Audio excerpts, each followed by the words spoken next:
Hoy se inicia el periodo para presentar la declaración de la renta del año pasado, un periodo que se va a extender hasta el 30 de junio. Y muchas dudas, siempre suscita la presentación de esta declaración, muchas dudas, muchas inquietudes. Vamos a intentar resolverlas con la ayuda de nuestra invitada Mercedes Botonero, ella es directora del área fiscal de Gómez Garrido Abogados y Asesores. Mercedes, ¿qué tal? Bienvenida. Gracias, buenas tardes. Bueno, hoy se inicia esta campaña que va a extenderse hasta el 30 de junio. Toca ya presentar esta declaración de la renta. Una de las preguntas es ¿cuándo nos va a llegar este borrador? Ya puede llegar, ¿no? Desde hoy. Sí, de hecho ya se puede descargar de la misma web de la web de la agencia tributaria a través de su sede electrónica, ya se puede entrar y lo mismo consultar datos fiscales, que ya entrar a ver el borrador. Si te lo ha llegado a hacer la agencia tributaria, ya lo puedes consultar. Ya puedes incluso confirmar si estás de acuerdo con el borrador, o puedes directamente descargarlo y revisarlo. Eso de revisar siempre viene bien, siempre es un ejercicio bueno y que recomendáis los expertos. Siempre, siempre. No nos podemos fiar plenamente de lo que la agencia tributaria nos comunica, ni los datos fiscales ni el borrador que nos realice. ¿Por qué? Porque muchas deducciones no se incluyen, por ejemplo las autonómicas, rara vez te lo incluyen, e inclusive puede haber algún dato que esté mal, que esté defectuoso. Siempre recomendamos, por supuesto, y si es en manos de profesionales, mucho mejor que te revisen esos datos fiscales y te revisen ese borrador. Porque siempre hay alguna cosita que se han podido dejar, Eso sobre todo es. Cuando toca pagar, entiendo que es más fácil el acceder a esa revisión. Exactamente, sí, además es más que recomendable, inclusive cuando sale a devolver, porque quizá nos corresponde una cantidad mayor a devolver. Claro. Eso es. Y muchas veces, como dices, es un buen ejercicio que recomiendan los expertos el tema de revisarlo.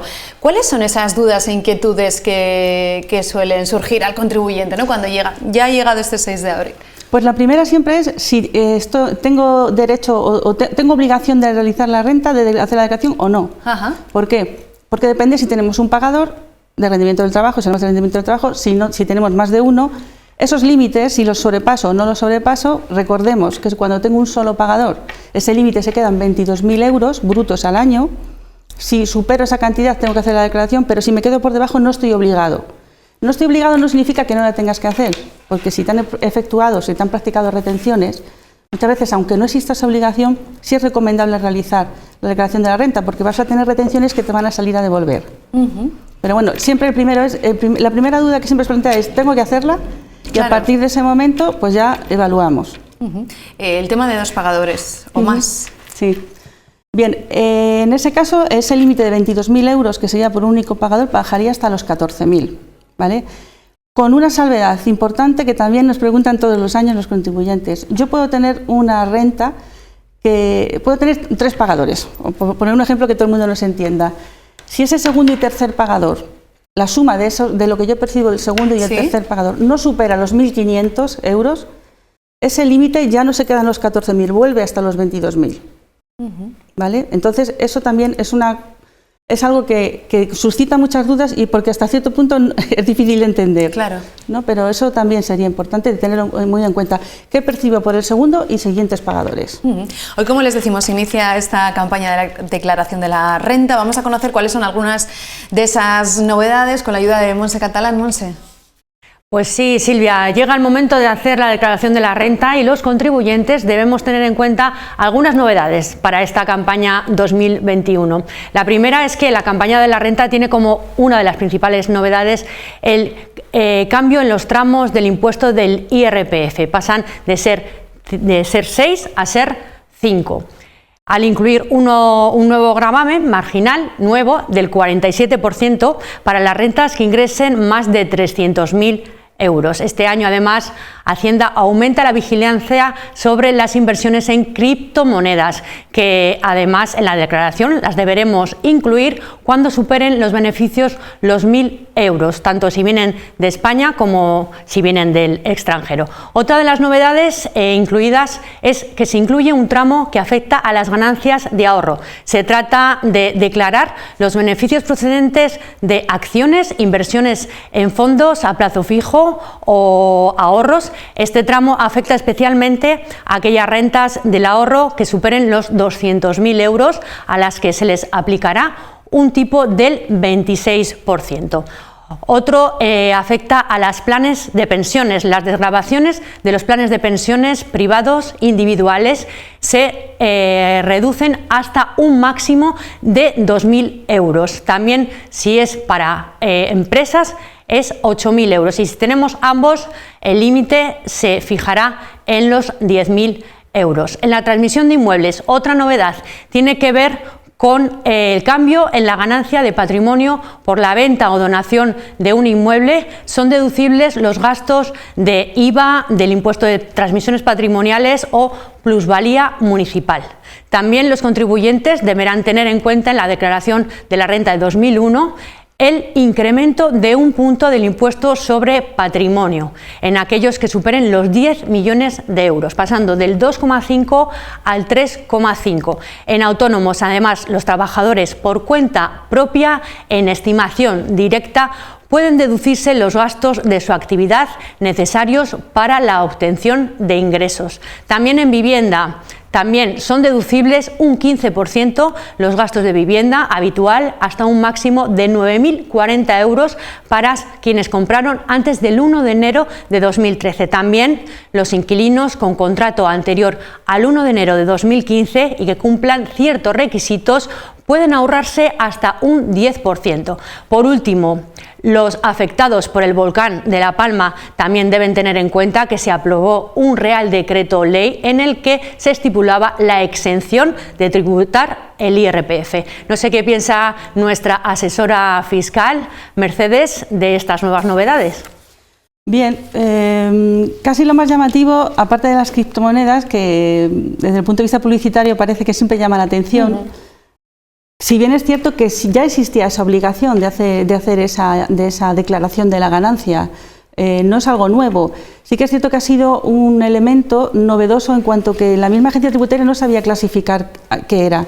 Ha sido a raíz de directivas europeas cuando ya, por ejemplo, se ha estipulado que será obligatoria la declaración de la mera tenencia en un modelo 720, que es un modelo que incluye todos los bienes que tú tengas en el extranjero. Ahí ha querido ya meter que existan estas criptomonedas, pero lo que es la ganancia en sí ya existía. Lo que pasa es que ahora ya es firme hasta el punto de que en este año, en la declaración de la renta, cuando computemos, cuando pongamos que existe esa ganancia, hay una casilla en la que tienes que ya dejar reflejado qué cantidad de criptomoneda te queda, traducida a euros.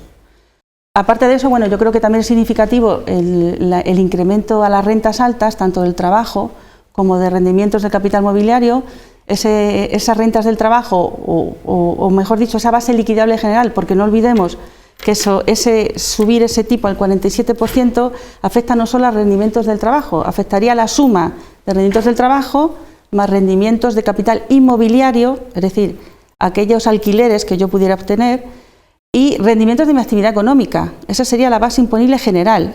Sobre esa base imponible general es la que se ha subido hasta ese 47%, que hasta el año pasado era el 45%. Yo creo que eso también es bastante significativo. Y, por supuesto, el tema de las ganancias patrimoniales, que antes estaban grabadas al máximo hasta el 23%, y este año, superando los 200.000, sería el 26%. Bueno, pues ahí están algunas de esas novedades relacionadas a la criptomoneda. ¿Es posible perseguir, es posible que la agencia tributaria tenga el conocimiento total de poseer estas criptomonedas del contribuyente? Yo, en mi opinión, creo que es muy difícil. ¿Por qué? Porque solamente tenemos que pensar que dónde están alojadas esas criptomonedas. En la mayoría de los casos no es en nuestro país, no es en territorio español.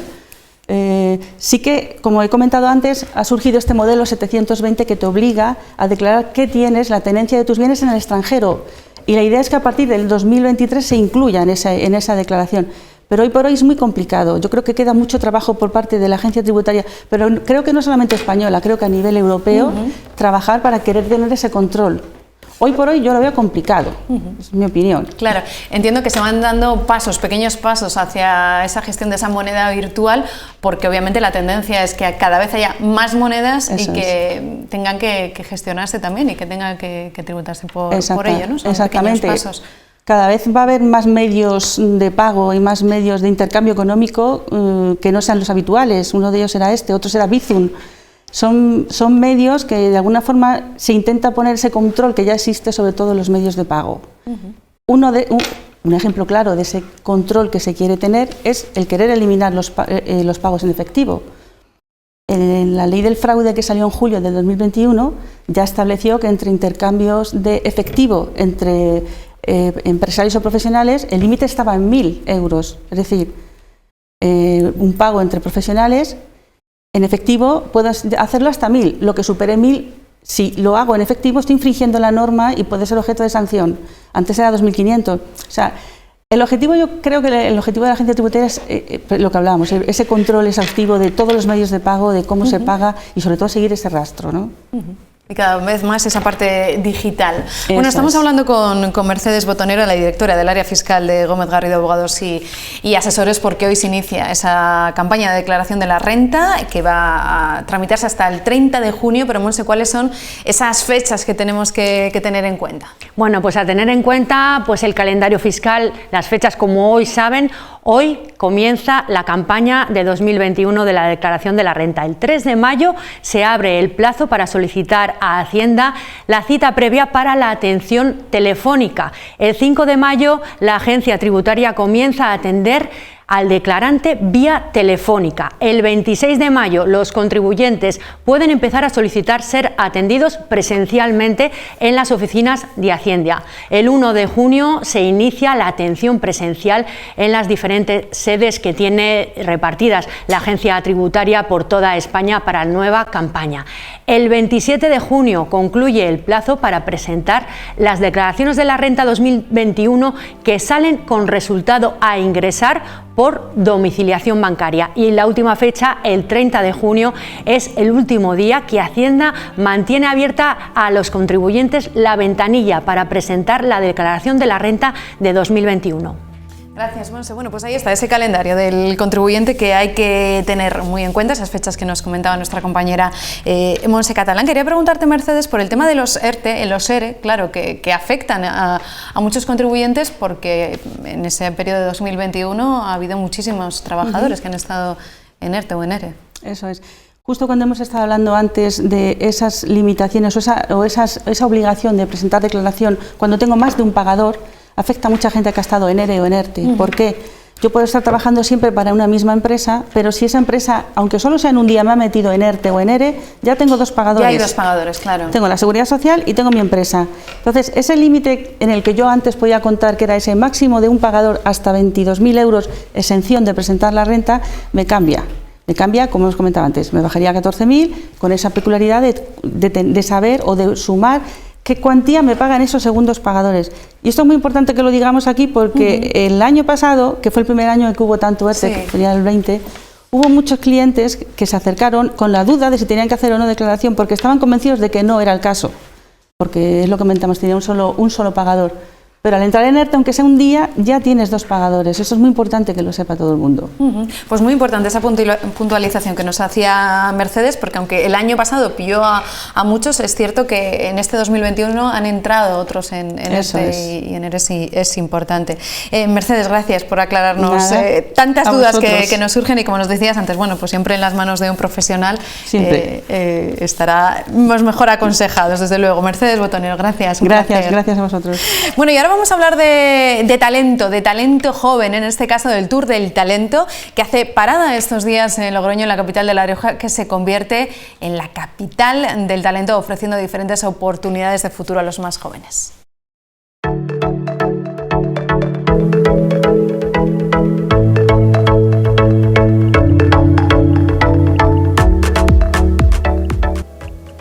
Empatía bajo realidad virtual. Este es uno de los talleres del Tour del Talento, un taller que nos han explicado sus creadores con detalle y que ha encantado a los más jóvenes. Después de pasar por Málaga y Guadalajara, el Tour del Talento, impulsado por la Fundación Princesa de Girona y Tribu, llega a Rioja Forum los días 6 y 7 de abril con una agenda llena de actividades diseñadas para impulsar y conectar el talento de los jóvenes. Talleres sobre emprendimiento, marca personal, talento solidario o realidad virtual serán algunos de los ingredientes que ofrecerá el Tour del Talento en su parada en La Rioja. Bueno, pues utilizamos las gafas de guías de Samsung, de la virtual, y con un proyecto que se llama Asignatura Empatía, donde intentamos que, por supuesto, los jóvenes se pongan en el lugar del otro y que hagan un uso responsable de la tecnología y, por supuesto, que no haya ningún caso de bullying y sensibilizarles, ¿no? Un poco en el vídeo lo que hacemos y trabajamos es en la sensibilización. Tienen la suerte de ver un caso, de entrar, digamos, una inmersión 360, digamos, que les permite ver un caso real y cómo se soluciona. La tecnología como medio para romper barreras y concienciar a los jóvenes. Nuestro objetivo nosotros, más que incluir la tecnología, para mejorar diferentes áreas dentro de la sociedad, romper barreras y ayudar pues, en términos de educación, de formación, accesibilidad. Creemos que la tecnología juega un papel muy relevante. Es un taller también diferente, o sea, nosotros con esto lo que intentamos es concienciar y sensibilizar sobre un tema tan importante como es el del acoso escolar. Y bueno, al hacerse un taller pues que se imparte de otra manera, no simplemente venimos y damos una charla, sino que se hace a través de un vídeo en realidad virtual. Los chicos son nativos tecnológicos, lo acogen fenomenal. Sin duda, todo un éxito entre los asistentes. Y los chicos al final es como una clase invertida, al final es, digamos, esta información que ven o este vídeo les preguntamos dentro de un mes sobre Asignatura Empatía y van a saber perfectamente qué es lo que pasó en el vídeo, quién era el protagonista, qué ocurrió, cómo fueron las secuencias y sobre todo la solución, que para nosotros es que haya una solución al problema, que no vaya más y sobre todo que entre ellos pues entiendan que algo que no me gusta que me hagan a mí, no hacerlo. Entretenido, y el vídeo que me han enseñado ha sido muy reflexivo sobre el ciberbullying que puede causarte por cualquier cosa. La verdad, me ha gustado este taller. Me ha parecido algo muy nuevo ver la empatía desde un mundo virtual, porque al final, en vez de verlo en una pantalla de vídeo, que puede ser algo como una experiencia que al final, al cabo de una semana, puedes olvidar, pero verlo así desde tan cerca, como casi sentirlo a tu alcance, pues puede como impactarte más y hacerte más consciente de lo que está pasando. Y pues ha estado muy interesante, la verdad.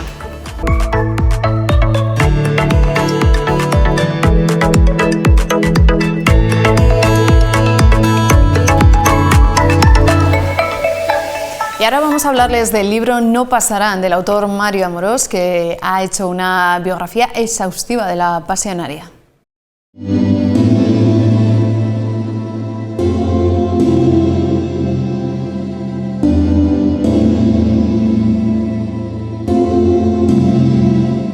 Mario Amorós, has venido a Logroño a presentar No pasarán, una biografía exhaustiva de la vida de Dolores Ibárruri, la Pasionaria.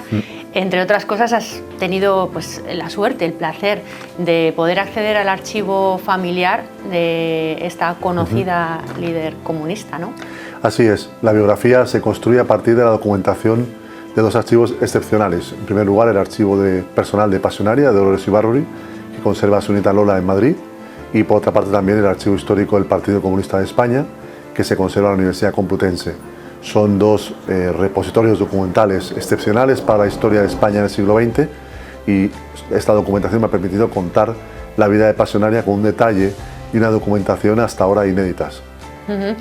Bueno, en esa documentación pues, había cartas inéditas, ¿no? A Lenin, a Castro. De toda esa documentación, de toda esa información a la que has podido acceder, ¿qué es lo que más te ha llamado la atención? Muchas cosas. La documentación citada sirve, por ejemplo, para reconstruir la vida familiar de Dolores. También la militancia ya política del Partido Comunista, y eso lo puedo contar a través, por ejemplo, de las memorias inéditas de su hija Maya, también a partir de las fichas autobiográficas que Dolores y sus hijos Amaya y Rubén escribieron para la Internacional Comunista, muchas cartas, mucha correspondencia con grandes dirigentes comunistas, con jefes de Estado, con dirigentes políticos de España y del mundo a lo largo de toda la trayectoria política Pasionaria, y todo eso permite ofrecer una imagen desconocida, incluso para quienes fueron contemporáneos más o menos de Pasionaria, ¿no? Para quienes conocieron a Dolores en los años 80 todavía como presidenta del Partido Comunista de España. Has podido escribir biografías de figuras tan conocidas como Pablo Neruda, Salvador Allende. ¿Por qué has elegido la figura de la Pasionaria?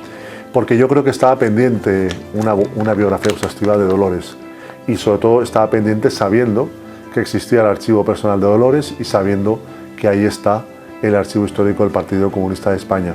creo que hacía falta una biografía que contara su vida con un detalle tal que permitiera entender mejor la historia de España, la historia del Partido Comunista, que acaba de cumplir 100 años, y la propia aportación de Dolores a esa historia. Por ejemplo, ella, y así lo resaltó la ministra Irene Montero en octubre cuando participó en una de las presentaciones del libro, Dolores fue una de las precursoras del feminismo en España.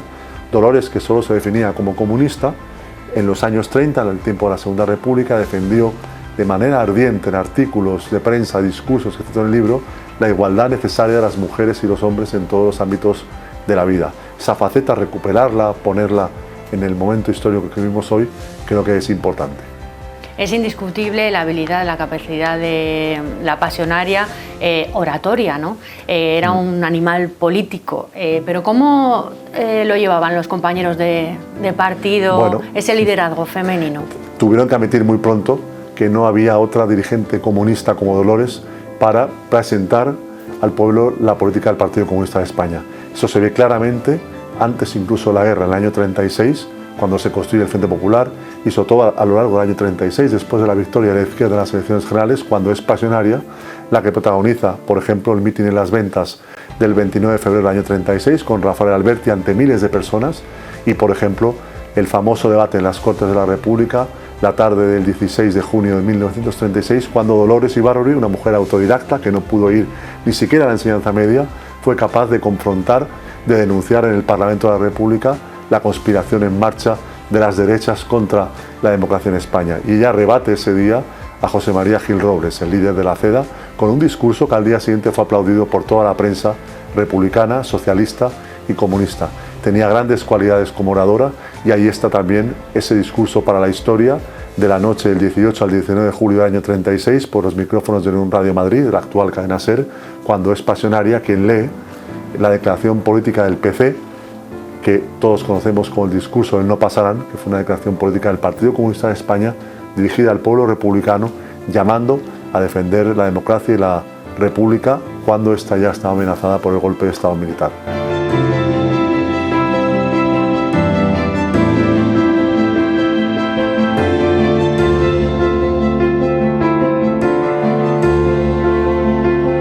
Hoy es miércoles y ya saben, los miércoles en la Cite de La Rioja, hecho en La Rioja, este programa en el que vamos conociendo las historias de las empresas y de los trabajadores de nuestra comunidad. En este caso nos vamos hasta Calahorra para conocer la trayectoria de Sagar en Hecho en La Rioja. Hoy les vamos a contar la historia de este hombre, Jesús Saseta, que en 1965 abrió una ferretería en Calahorra y fue el principio de lo que hoy en día es el Grupo Sagar. Pues Jesús Saseta era mi padre, que casualmente pues murió en diciembre el 30 de diciembre del 2021. Era un hombre que era inquieto, que era movido, que era una persona pues que en los tiempos que vivió y que vino antes, la necesidad es lo que le hizo hacer todo lo que preparó. Alquisagar, buenos días. Hola, Bea. Sí, que soy Víctor, de Logística Azquerro. Hola, Víctor, ¿qué tal? Sí, dime, ¿qué necesitáis? Necesito un brazo elevador urgente, que he tenido un problemita en una estantería, unos 3,5 o 4 metros de altura. Un brazo. Sí. Vale. Venga, pues hablo con él hoy ahora mismo, te lo preparamos y te lo mandamos para allí. Vale. Venga, de acuerdo. Anda. Muchas gracias. Nada, hombre. Venga, hasta luego, hasta luego. Saludo. Adiós. Esta Semana Santa es una buena oportunidad para quien venga de fuera, sobre todo en nuestros mercados de proximidad, como es el País Vasco, Castilla y León, Madrid o Barcelona, vuelvan a visitar La Rioja, recuperen esa visita que el año pasado desgraciadamente no pudieron hacer y vuelvan a conectar con las bodegas de Logroño y con todo lo que tiene que ofrecer esta región, porque al final entre todos nos complementamos y desde luego es una gran oportunidad para el riojano y el logroñés que no se desplace, que sepa que tiene algo que hacer, que puede disfrutar de planes muy interesantes, muy diversos, muy divertidos y que puede conectar con sus propias bodegas, con todo lo que tenemos que ofrecer, redescubrirnos, redescubrirse también un poquito y redescubrir esa historia que también es parte de ellos y sobre todo convertirse en prescriptores, porque el que viene y nos conoce nos recomienda siempre.